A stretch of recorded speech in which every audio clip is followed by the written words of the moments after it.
Well, good morning, everyone. Thanks so much for being here this weekend. My name is Ryan, campus pastor here of our Akron East Campus of Grace. And if we haven't met yet, I'd love to meet you, maybe hear how you made your way to the campus today, and get some of your story that way. And before we even jump into our conversation, though, want to point something out that may be helpful to you. Pastor Aaron mentioned this a little bit earlier about discovery groups. And if you have maybe just started coming in the last handful of weeks or months and maybe haven't taken a step yet or haven't known what step to take, just want to make sure that that's super clear. Discovery group is the next step to take. It starts next weekend.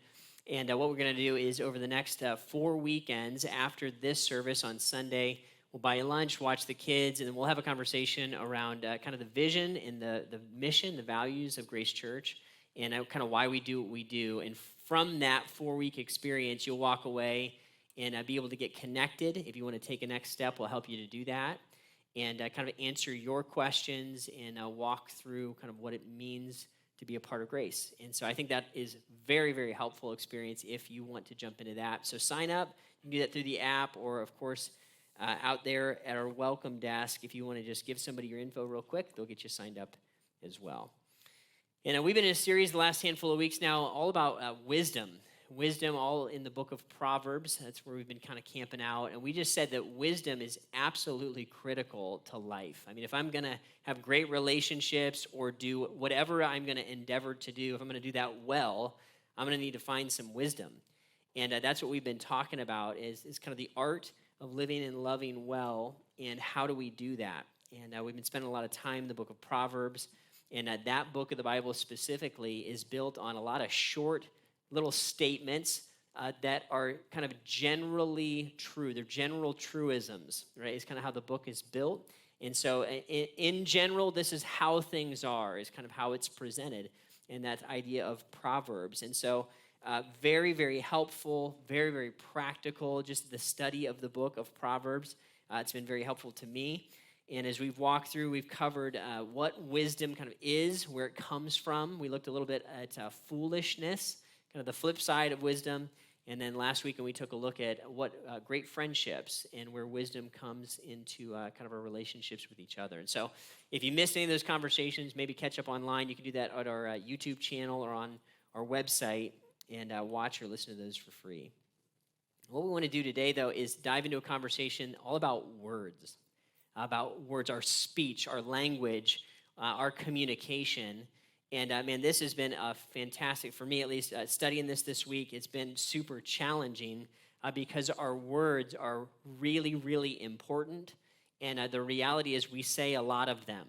And basically what the Bible says, if you say a lot of words, you just give yourselves a lot of opportunities to stumble, to mess things up. So for me personally, this has been a challenging a challenging study for me and a challenging conversation for me because I say a lot of words, right? And you probably do too. And by the nature of what I do in life, I'm communicating a lot, which means there's a lot of room for error.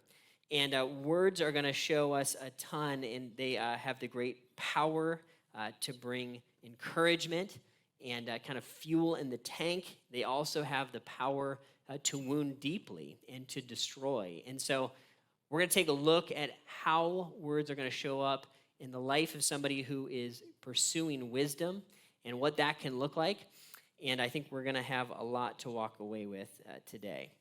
So I want to start us off here as we dive into the conversation with kind of a look at some things that Jesus said to kind of frame the conversation. We said this week one that in Jesus, right, all of the treasures of wisdom and knowledge are found in him. That the book of Colossians says that. So at the end of the day, I can study Proverbs and find a ton of practical help. And I got to know that all of that ultimately is found in a person, and that person is Jesus. Right? So we can always come back to Jesus over and over again to find wisdom. But he said something that was really profound and I think very, very helpful for us. Here's what he said in Luke 6:45. He said, a good man brings good things out of the good stored up in his heart, and an evil man brings evil things out of the evil stored up in his heart, for the mouth speaks what the heart is full of. Powerful, right? So the mouth speaks what the heart is full of. Another way to say that is out of the overflow of the heart, the mouth speaks. It's the same idea. So Jesus is just going to point at something, and kind of this, in many ways, he is kind of speaking Proverbs here in a real way. He's saying, in general, kind of this is how it works, that good comes out of good stored up in a good heart, and evil kind of comes out of an evil stored up in an evil heart. And Jesus knows this, right, that there's no perfect people. He would say this himself, that there's no one good but God. There's no one that is actually fully good. That you and I are all mixed bags. That we're going to have some good in us and we're going to have some evil in us, so to say. And that the only actual source of true righteousness or goodness is going to come from Jesus in a Christ follower. So if you're kind of investigating the faith, that's what we believe. We believe that Christ in us is our hope of goodness and our hope of everything else for the future. But Jesus is going to point this out. He's going to say, in general, right, here's the idea, that out of my heart, if I got a bunch of evil stored up in here, what's going to pop out in my words when you bump into me is evil stuff is going to come out. We could say it this way, that there's going to be foolishness, foolish language, evil language is going to pop out if you bump into my heart and into me when my heart is in that place. On the flip side, if my heart is in a place where it is good or wise, then you're going to see the same kind of thing, that good is going to come out of the mouth of the person that is walking in wisdom and walking in goodness. Kind of a simple idea, but really, really profound when you think about it. Because when I start to look in my own life and I start to interact and hear the language that people are saying to me, I can start to isolate and see, oh, wow, this statement is good and wise. This one maybe is not so helpful. Maybe it's foolish or evil. And really what I'm going to be able to do, especially in myself, is diagnose my own heart and see where is that all coming from. So I want to describe this and spend some time putting some color to this of what does it look like to have foolish or evil speech? What does it look like to have wise or good speech? What does Proverbs tend to say that way? Because the reality is you and I are going to kind of land on both sides, depending on probably the state of our heart at that time. Like I said, this has been a challenging one, so just buckle up. Here we go. We're going to dive in, and I'm just going to warn you, we're going to have a lot of Proverbs we're going to touch today. So maybe take some notes, and you can revisit these later if you want to, but we're going to kind of blow through a bunch of these all at once. So here's going to be the first one. Proverbs 13:3, Solomon, the writer of Proverbs, says, those who guard their lips preserve their lives. Those who speak rashly will come to ruin. Right? So he's going to say, just in general, hey, make a note to stop and think before you speak. Guard your lips. By the guarding of your lips, you're going to preserve your life. Right? And I think we all have this instinct at some level to have a thought, and then to have that thought come out of our mouths and just speak whatever it is we just thought. We've all done that before. We've all said, I've done it, you've done it. We've all just said the thing that we thought and then thought, ooh, I wish I could pull that one back in, right? I wish I didn't say it quite so fast. And then I bet you we've all had situations pop out where we're in a scenario and we think of the great comeback.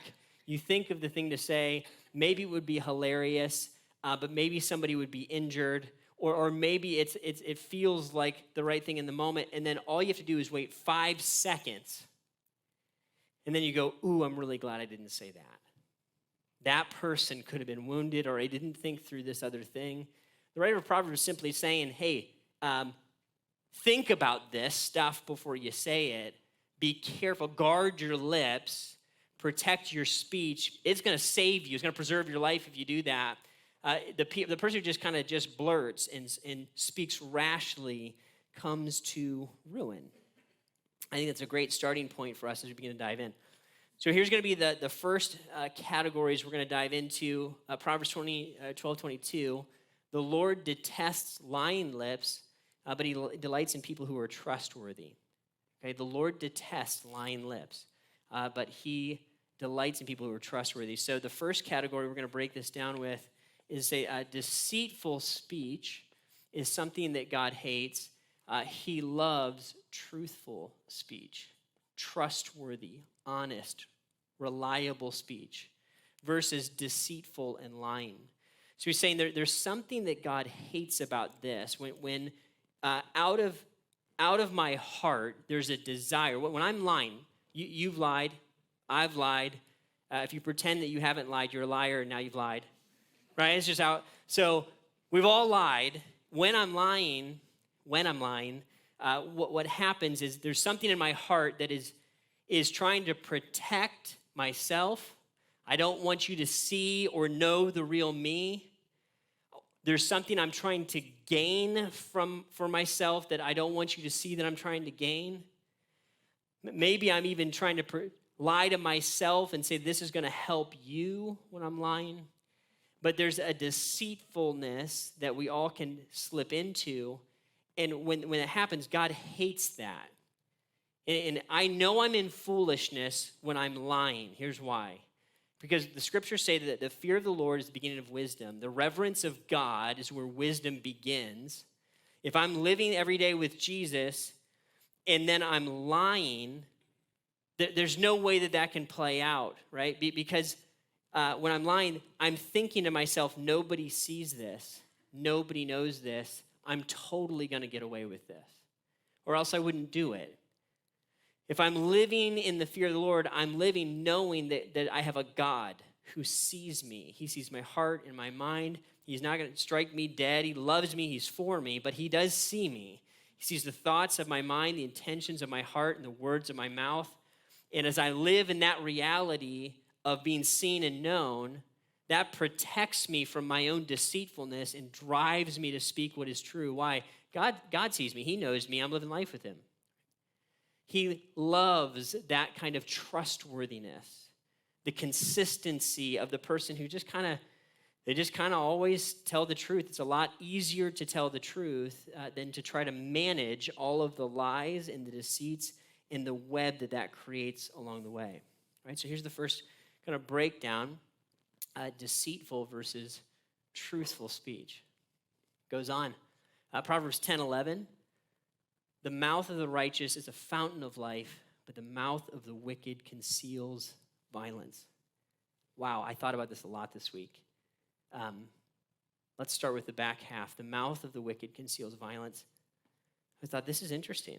Interesting statement that by my words, if I'm acting in wickedness, I can be purposefully hiding, violence.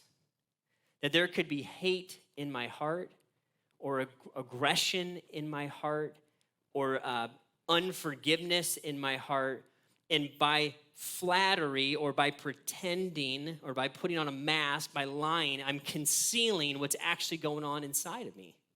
That's what happens over here when I'm speaking something that is hiding the true motivations of my heart, right? The mouth of the wicked conceals violence. But I love the first half. Love it.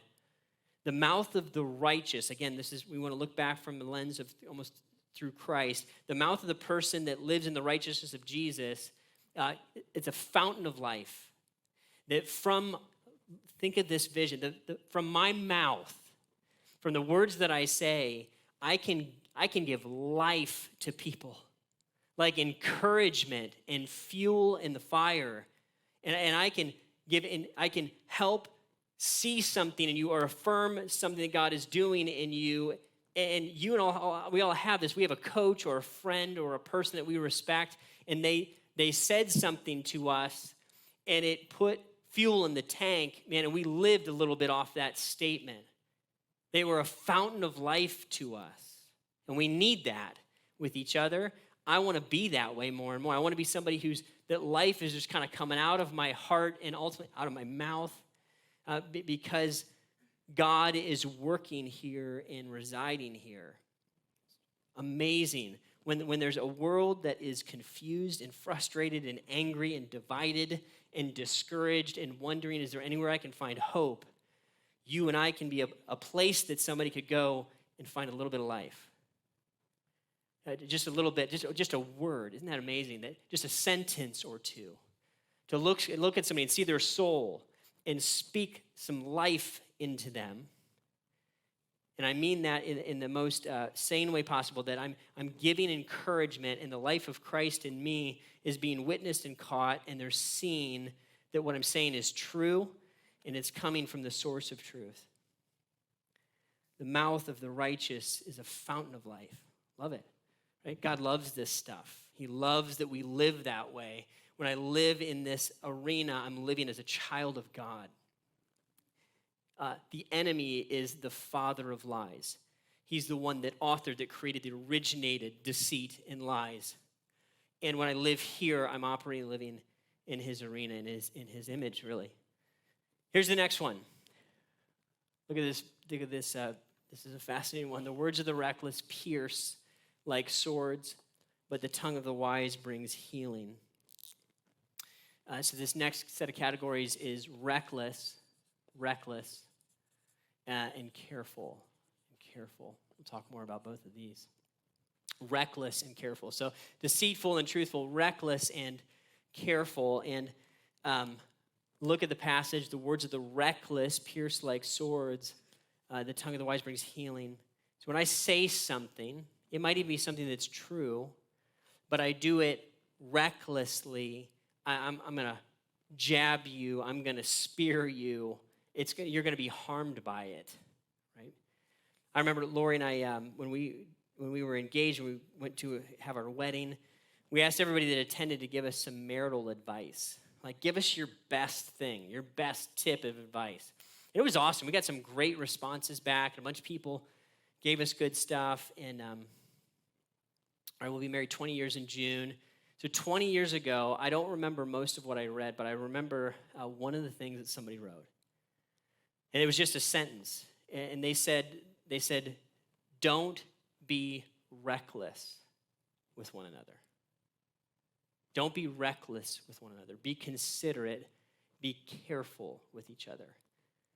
And I read that and it just nuked me. And I don't know if it's where I was or I just hadn't thought that somebody would write that down as like the one piece of advice. And for me at that point in my life, I was communicating with Lori in a reckless fashion. And here was my logic. I was like, the things that I'm saying are truthful, they're logical, they're honest, I've got a great argument, I'm right. So if I'm right, I can say it however I want to say it, right? That just seemed, because my argument's sound, so here it comes, ba-bam. But I was coming in hot in these conversations. I was reckless in my interactions. I was like, this is how I talk to my buddies. And I learned this fascinating lesson that you don't talk to your bride the same way that you talk to your wife. And gentlemen, if that was news to you, you're welcome. Right? That one's free. Right? There's a reality that I have a precious gift in a wife.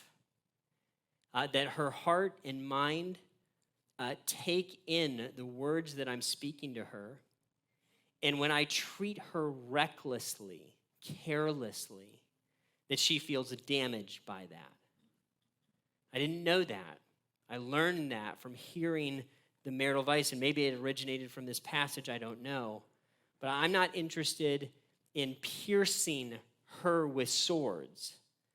I want to communicate with her. Ideally, I want to bring healing to her.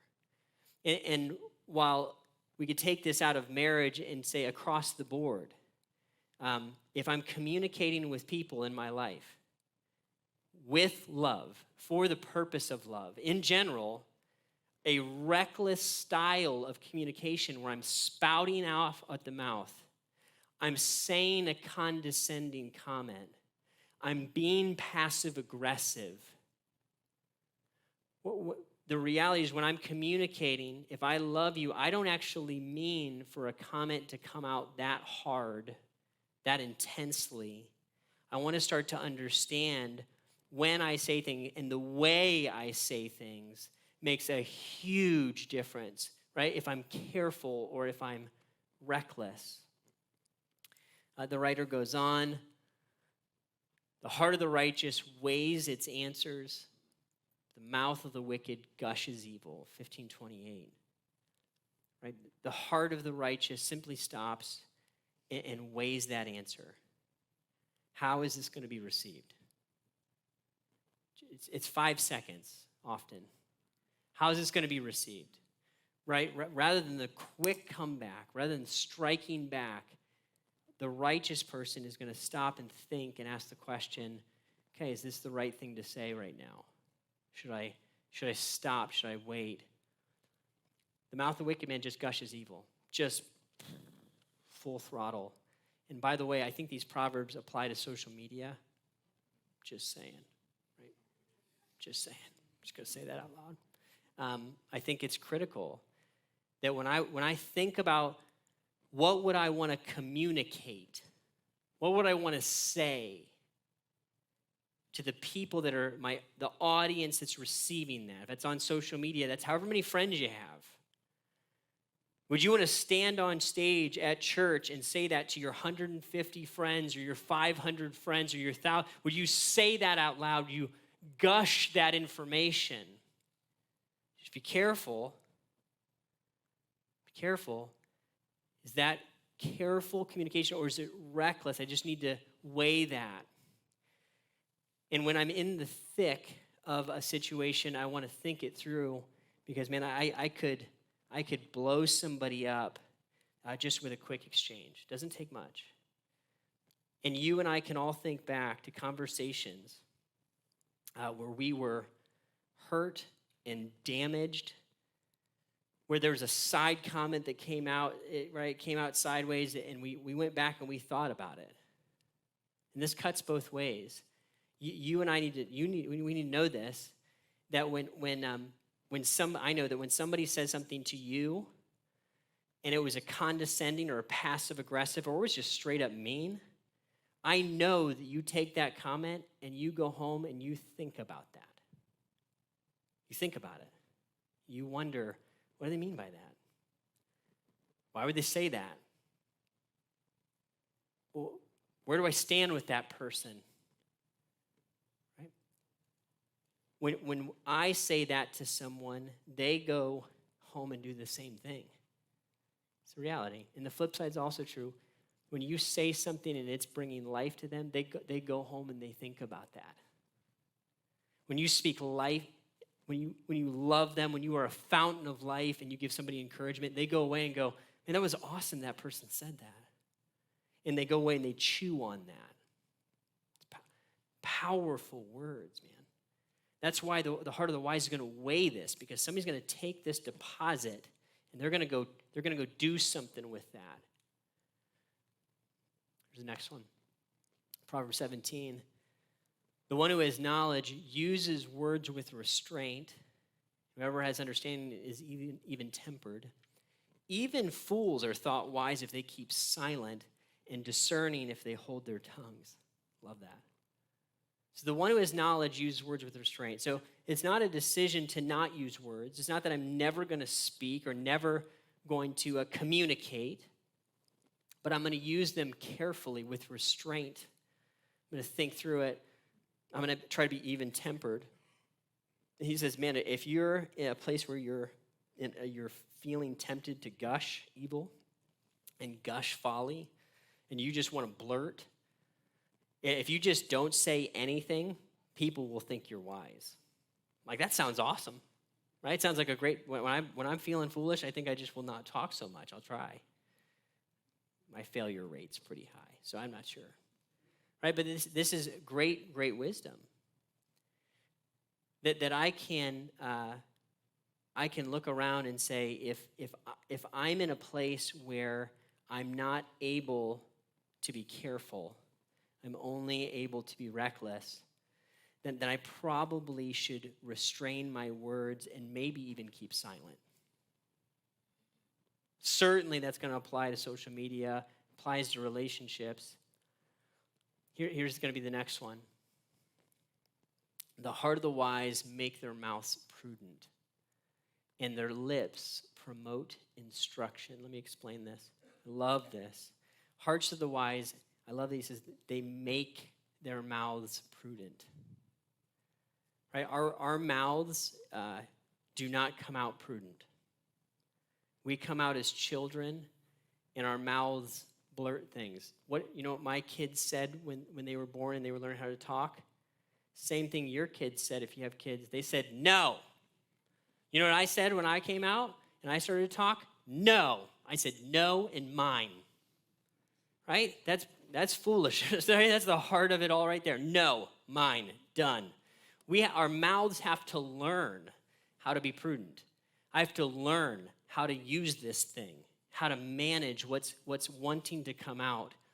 And then this is the next part that's just been fantastic to learn about and see. Their lips promote instruction, the NIV says. Another translation says that their lips are persuasive. Their lips are persuasive. Here's the key thing, right? The reason why I want to be careful instead of reckless is because I'm trying to be helpful. I'm trying to be helpful rather than harmful. I might be true. I might be right about what I'm saying. But if I actually have love for the person I'm saying it to, and I go blow somebody up recklessly, all I'm trying to do is hurt them with the truth. That is not love, by the way. That's not love. That's not being loving. Should I tell people the truth? Yeah. At some levels and at the right time and in the right ways. Should I do that carefully, thoughtfully? Absolutely. But the motivation ultimately is that person be helped. That their eyes be open, that they're persuaded and influenced towards good. Right? If I'm ever in a place where I'm trying to use my words to hurt, to damage, because I'm in a place where I'm vindictive and I want to get vengeance, I should stop talking. I'm only acting in wicked foolishness. If I'm in a place where I have some truth to tell and it's going to be hard for that person to receive it, I think of advice that one of my mentors, Pastor Bob Combs, gave me. He said, if you have to say something hard to somebody, then you wrangle your heart and make sure that you are landing here and not here.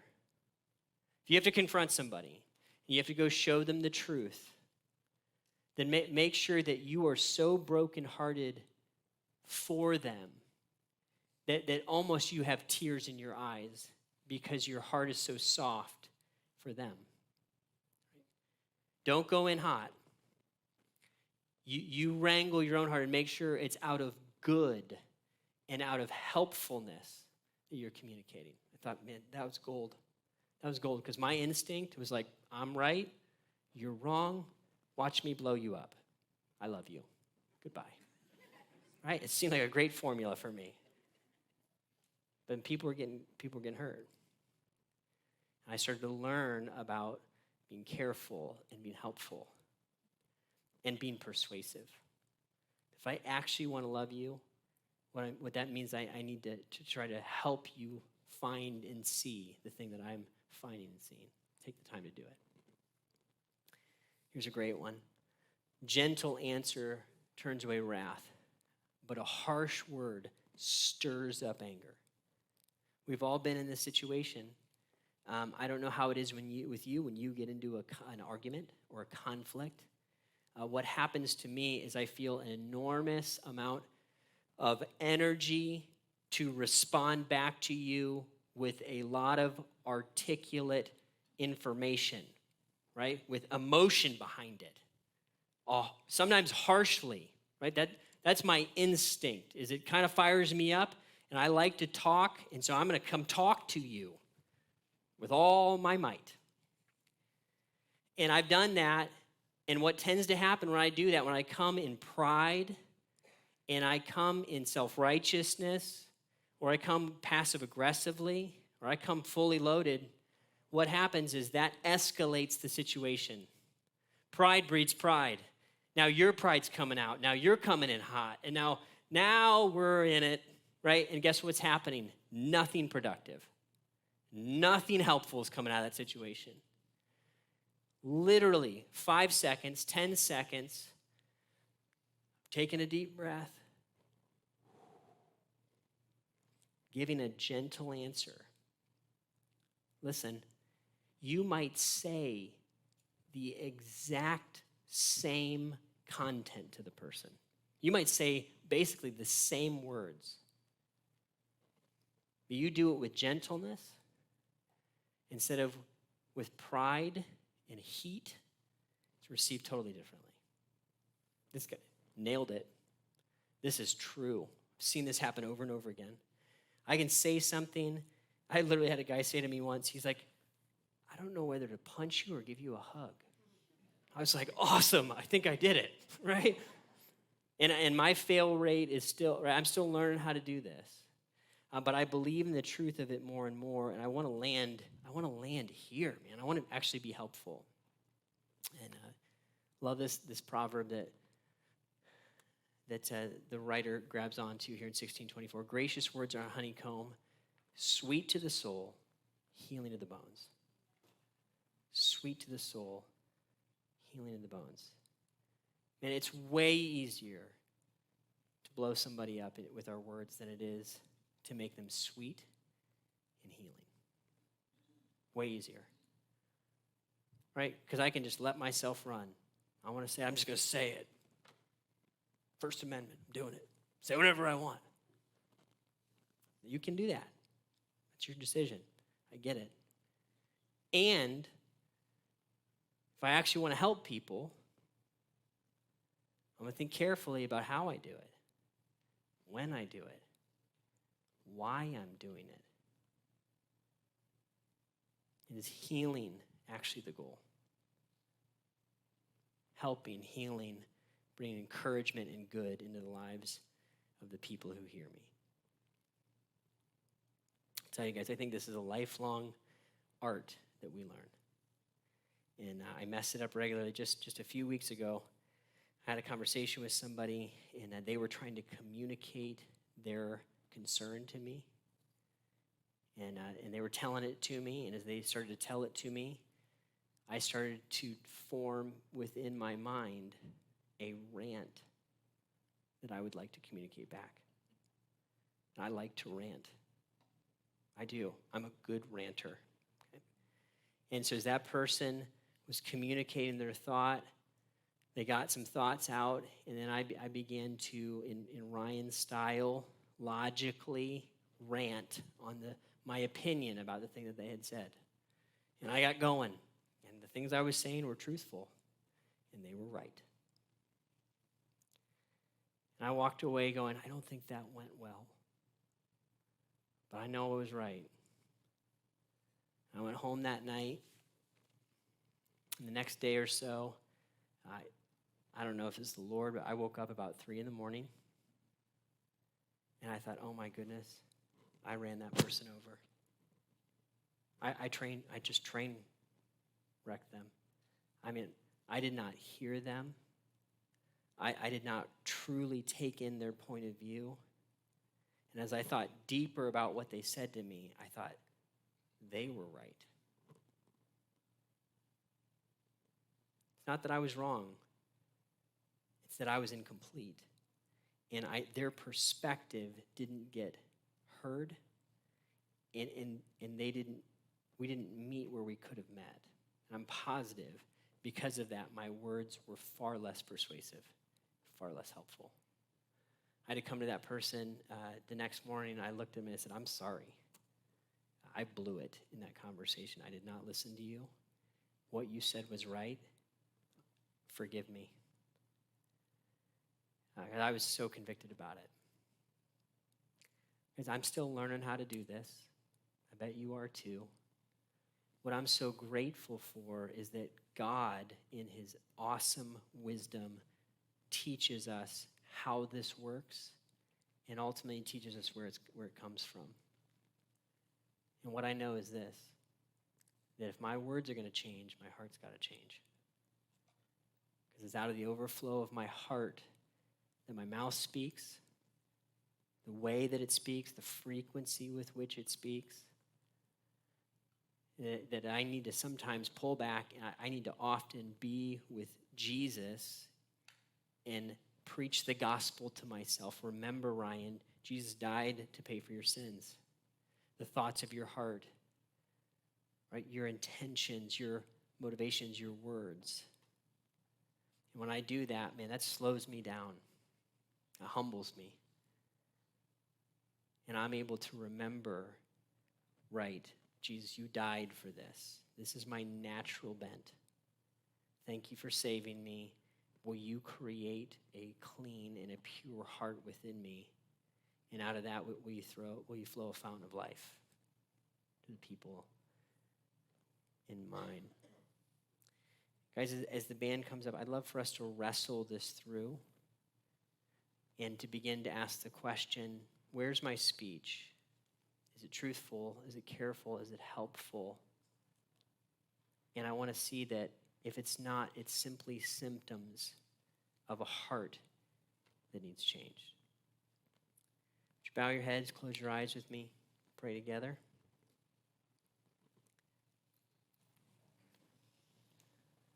Father, you know and you see all that we do. And Lord, I continue to be amazed that you would send your son Jesus, in spite of all that I've done, not to condemn me, not to judge me, not to destroy me, but to save me. God, that's true for all of us today. And Lord, your word says that if anybody can control his tongue, he's a perfect man. And Lord, you know that I'm far from that. And so today we ask that you would help us. Continue to change our hearts, Lord. Forgive us for speaking recklessly or deceitfully or harmfully. And teach us to be a fountain of life. Help us to see the opportunities to bring hope and life and love to the people who are hurting all around us. But God, change us first. Meet us here, even now.